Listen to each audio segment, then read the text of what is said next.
बहुत सारे लोग जो इस पॉडकास्ट को भी देख रहे होंगे वो काफ़ी पशुपेश में होंगे कि एंटरप्रेन्योरशिप कैसे कोई पढ़ सकता है, क्योंकि entrepreneurship is all about doing the things in the market. Exactly. और एंटरप्रेन्योरशिप पढ़ने की चीज़ नहीं, करने की चीज़ है। और जो भी अगर कोई स्टूडेंट सोच रहा है कि मैं एंटरप्रेन्योरशिप पढ़ के एंटरप्रेन्योरशिप बन कर लूँगा और बन जाऊँगा, तो वो वहम में जी रहा है। या कोई प्रोफेसर भी अगर सोच रहा है कि मैं एंटरप्रेन्योरशिप पढ़ा रहा हूँ, तो अगर वाकई मैं एंटरप्रेन्योरशिप में एक एक्टिव रोल प्ले कर रहा हूँ, वो भी वहम में जीने की चीज़ है। लेकिन जैसा कि आपने बताया कि आपको कोई फर्स्ट हैंड एक्सपीरियंस भी था, और चूँकि आपका केस कुछ अलग है कि आप शुरू से टीचिंग में जाना चाहते थे और आपका बिजनेस में इंटरेस्ट था, तो आप ये आए।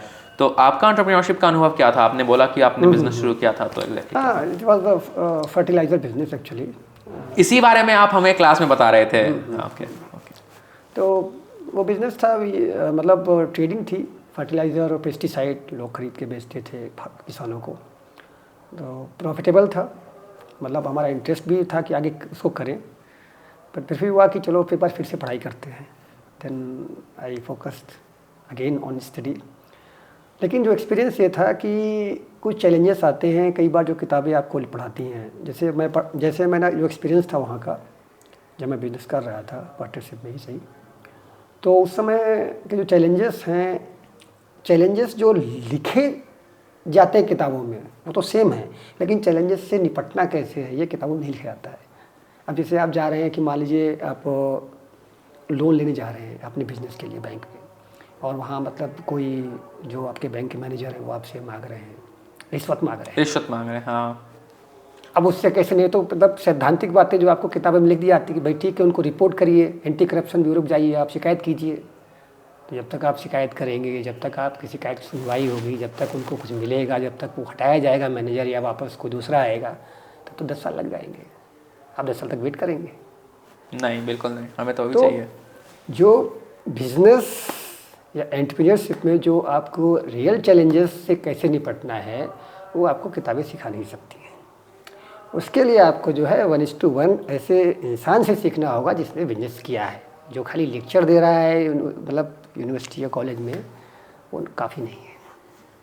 मतलब अगर कोई एंटरप्रेन्योरशिप पढ़ना चाहता है तो एंटरप्रेन्योर से सीखना होगा। हाँ, बजाय इसके टीचर से।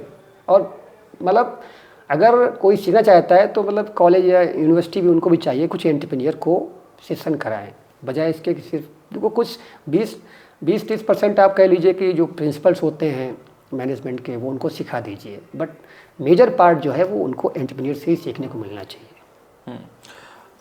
अलग अलग सब्जेक्ट्स भी होते हैं, स्पेशलाइजेशन होते हैं, जैसे कि फाइनेंस को क्लास में सिखाया जा सकता है, हाँ, अकाउंट्स भी सिखाया जा सकता है, लॉजिस्टिक्स भी कहीं ना कहीं थोड़ा बहुत सिखाया जा सकता है, मार्केटिंग में केस स्टडीज़ के थ्रू सिखाया जा सकता है।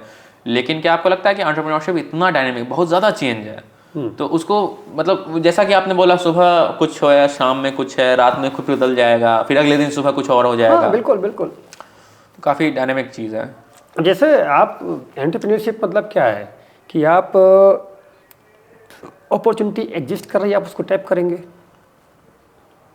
आइडेंटिफाई करिएगा कि अपॉर्चुनिटी एग्जिस्ट कर रही नहीं कर रही है। पहली चीज़ तो ये है। दूसरी चीज़, आपका लेवल बहुत आगे निकल जाएगा, आप अपॉर्चुनिटी क्रिएट कर देंगे। उस लेवल की आप सोच रखिए।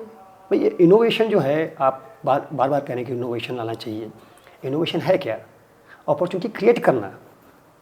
तो उस लेवल के जब आपका माइंड सेट आपके इसके स्कूल लेवल के पहुंच जाएंगे, तो ऐसे नहीं आ जाएंगे कि आप लेक्चर सुनते रहिए।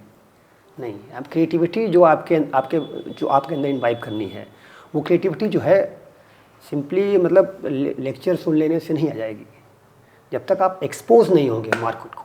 मार्केट में आप जाइए, मार्केट में आप एंटरप्रेन्योर से मिलिए, कस्टमर से बात कीजिए। एंटरप्रेन्योरशिप आप